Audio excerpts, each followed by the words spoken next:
was the director of basketball for Sportsworld, which was the organizing company for the basketball camp and primarily Coach Wooden's basketball camp. Started in 1974, and I left the camps in 1982. So I was there for almost 10 years.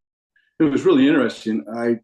Just a little side note, I played at University of Washington for a year, so I actually played against Coach Wooden when they had the team without, with Steve Patterson, Wicksrow, Bibby, and Vallely. That was the team. So getting to play against him, somebody, the UCLA aura was growing up. Everybody wanted to go to UCLA and play for Coach, So playing against him was one of the greatest things ever. But we just got destroyed by that team, and so going back into Poly as a former opponent, it was fun to experience those games from that experience as well. So growing up in Fullerton and just being a UCLA fan from being a little kid, UCLA basketball and sports were who we rooted for. So yeah, being there and playing against his team was really it was an experience that I'll never forget. Well, it's pretty intimidating to run into Poly when you see all those banners up there, and the run that he was on at that time. So pretty amazing. They had he set the bar so high for everybody, and it was a fun and great experience for me. One I'll never forget. Scared to death. We were having a camp up at Cal Lutheran College in Thousand Oaks. And Max at the time said, "Would you pick up Coach and take him to the camp?" Because Coach did not like driving. So I was to meet him. I had a small little Volkswagen Beetle, and I'm going, I can't pick him up in this car, but I did. And so being one of my idols through life, and then picking him up in a car and having him sitting right next to you, driving him up to Thousand Oaks. I was really nervous when I picked him up, like everybody who's picked him up since used to say as well. But so yeah, that was my first meeting with him, and he made you feel home, at ease as soon as you met him. So that was never a problem with him. I got to say from day one, and I think everybody would say this who knew Coach and worked with him, that he just put you at ease, and he became more of a friend, really from day one. He was just very easy to get along with, very easy to talk to. He brought out the best in you in terms of really wanting to do the best job you could for him.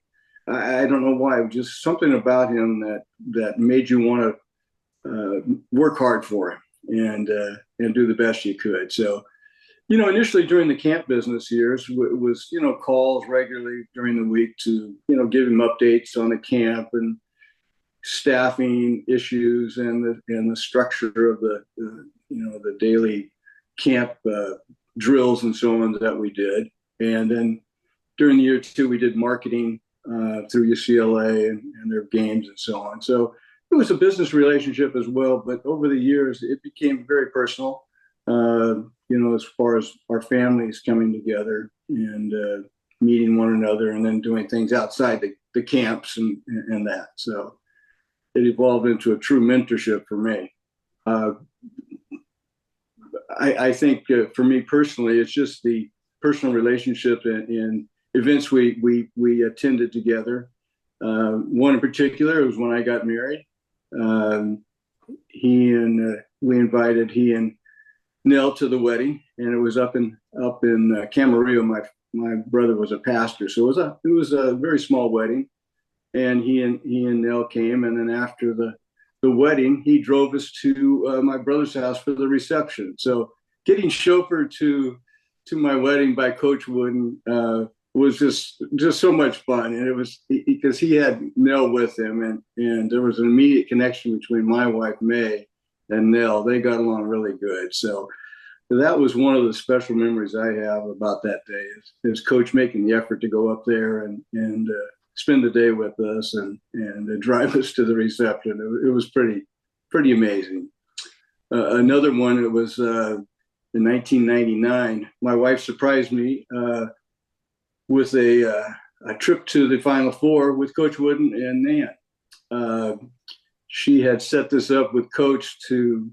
I'd always wanted to go to more Final Fours, and I never asked him. I would never ask him for anything like that. But my wife and him had a really good relationship, so she had called him unbeknownst to me.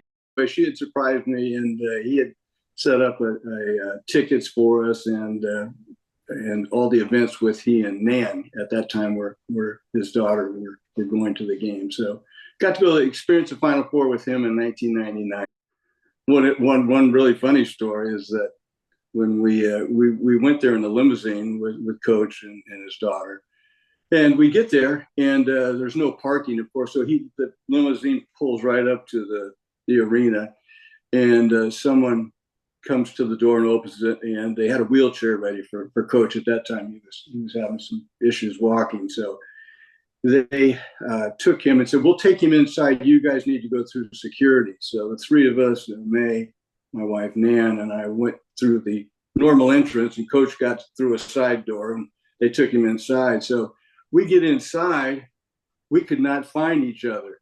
They had rolled him somewhere. We had nowhere. We didn't know where to start. They didn't have cell phones or anything to connect us to us. So we looked all over. He was lost for about 15 minutes. We were looking all over. We finally found they had rolled him into kind of like a utility room while he was sitting there in his wheelchair waiting for us. And we finally found the usher who had picked him up at the curb. But it was just the thought of him coming there and then going into a utility room was kind of funny. So we laughed about that for a long time. He said, "Yeah, thanks for taking care of me, guys." Yeah, he had a great sense of humor. Yeah, so he couldn't go anywhere without being recognized. When I was with him, I mean, it was just everybody knew him, So he would get involved sometimes in our staffing issues. He would say, "We don't want this guy back," So we never sent anybody home during the week. We never had those kind of major issues. But if they were slacking off, we would have a directors meeting after each week and rate the coaches and counselors and say, "This guy's great, bring him back. This guy, forget." So he was very involved, and that was the thing that I was most impressed with Coach, was his true involvement in the camps. He wasn't just there in the name. He kept an eye on everything, wanted to know everything going on behind the scenes, about our coaches and counselors, kept up abreast with all of them. We really didn't have any. We had some issues with campers. We wouldn't usually bring that to his attention. The directors and I would handle that separately.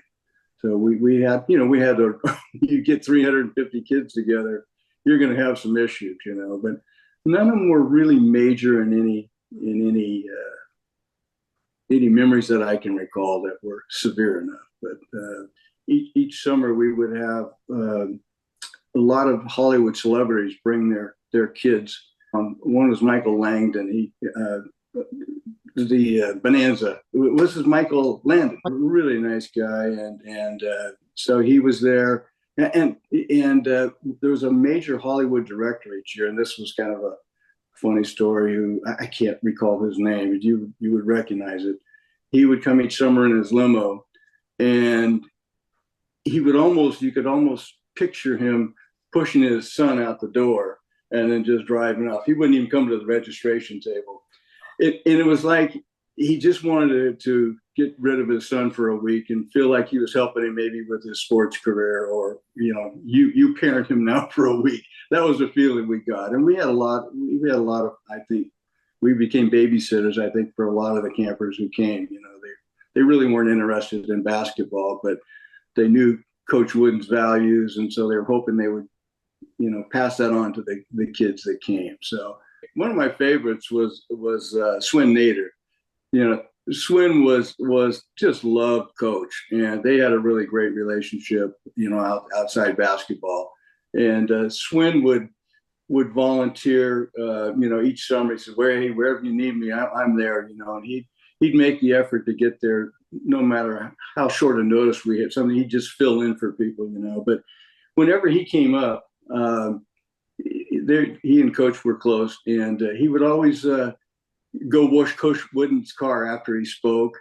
They'd have lunch together, and it was more of a, you could just see the love between the two of them. And Swin was just a great guy, always willing to do things for us and for Coach. We had some that were very good speakers. Jamal Wilkes was outstanding. Bill Walton was a character, as you can imagine. He was great. We had Pat Riley come and speak, and even though he wasn't a Wooden person, he was a kind of person and speaker that was always well prepared and gave great talks at the camp, inspirational talks for the kids. So enjoyed hearing him as well. And he left a message, great basketball instructions. He'd do his Kentucky ball handling drills and all of that, which were right in line with Coach Wooden's fundamental goals. And then, but he told an inspirational stories about his life and, how much hard work it takes to be successful in life. So he was a great speaker. A lot of people and a lot of coaches were always wondering what secrets Coach had. What is he doing that's so special that I can learn to become successful in coaching or to become a better player. And when you start by putting your socks on, teaching you how to put your socks on, and then the fundamental drills that he did, there was nothing unique about, there was no secrets to his success. It was, when you go to his practices, it was the same drills he was doing at camp. The pivoting, the passing, the jump stops, the location of the pass. He just broke it down into building blocks for the kids. And then you go to his UCLA practice and watch it. It was the same thing, same drill. It was just fun to see that there was no real secret. It was just hard work and repetition and skills and fundamentals. Coach had just a huge impact on me, watching the way he was a husband. The way he loved Nell was unconditional, and he made it known to everybody that she was priority. So there was no greater priority other than his faith than Nell. And they were one. They weren't separate individuals. They were separate individuals, but they became one. And I was just always impressed by his loyalty to her and his concern for her, making wherever we were at, it was always, is she okay? Where is she going to be staying? And so just the love that they had between themselves was an inspiration to me. I happen to have a mom and dad that were similar. And so to see those two marriages the way they were very impactful to when I got married. And so Coach was there when I married May. And so he knew us from day one being married as a couple. And he inspired me to become a better husband.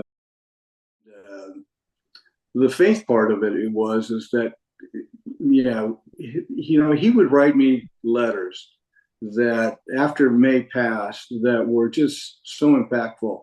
And I've kept the letters that just sharing his faith with me. And, he would sometimes, he would call one time and I just told him I was really down. And he said, it's time for you to begin living again.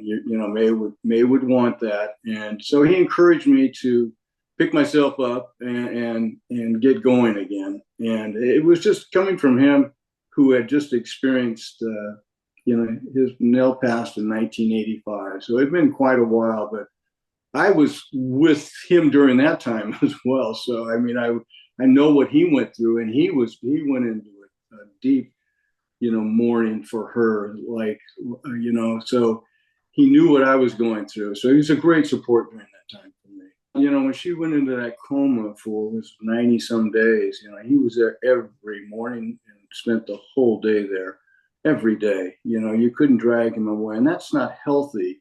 And so those were anything that would draw him just to give him, a side interest was good. It was good for him. So just a devoted husband all the way through, wouldn't leave her side, basically. He had some beautiful granddaughters, and like you said, they're wonderful, wonderful people I've been able to, know over the years as well. So, yeah, Tom Gregory, you know the story of Tom, and Kathleen, she kind of had a crush on Tom, and so Tom was very aware of looking, but not taking it any further. And when I was single, Nell's goal in life was to match me up with somebody. So she was always, we'd be sitting at the registration and somebody would come in and she'd nudge me and she'd go, what do you think? He goes, we got to get you married. So she was always trying to, set me up or get my thoughts on somebody. She was just a spitfire. She was just hilarious, number one. I mean, Coach was, serious. Sometimes, he had a great sense of humor, but she'd be over here like he would say something, like she would just keep it real. Let's just put it that way. She and my wife would sit over at registration sometimes, and they would sit together and they would come in and they might meet somebody who was nice on the surface, but they knew their real person, and she would go like this to May, hit her, go, oh, she's not like that in real life. Let me tell you, you got to watch out for her. So she was just a character. Go to their house and their place in Encino, and she was just very hospitable and. And again, I think the thing that I was so attracted to her by was she and May became really good friends, and they had the similar personalities. They resonated with one another really well. So, and Coach loved to tease my wife, and that was one thing with Coach. If he teased you, he liked you. He loved to tease people in a great way. So if you became the brunt of his teasing, you should feel good. So I think for me personally, the one I learned so much from him, but I think to me, I learned the word humble is such a powerful characteristic to have as an individual. Humbleness is power. As I said earlier, when he met with people, the focus was always on them. He would turn it to them instead of himself. And watching that, you could see the impact that he had on the people he spoke with, in that all of a sudden now they became the important person. He would not be that person, but they then listened to him more, became more receptive to what he said, and he just I just thought humbleness is a unique power that we should practice because it's powerful. Caring for others and not putting the focus on ourselves, I think, is the one key thing that I learned. And of course, the faith, our belief in Christ. He shared that, but not in your face type of manner. He was not one that would force his faith on anybody, but if you ask him, he would share with you, his beliefs. And for each of us, we all work differently in how we share our faith, but his was very powerful because it was, he walked the walk.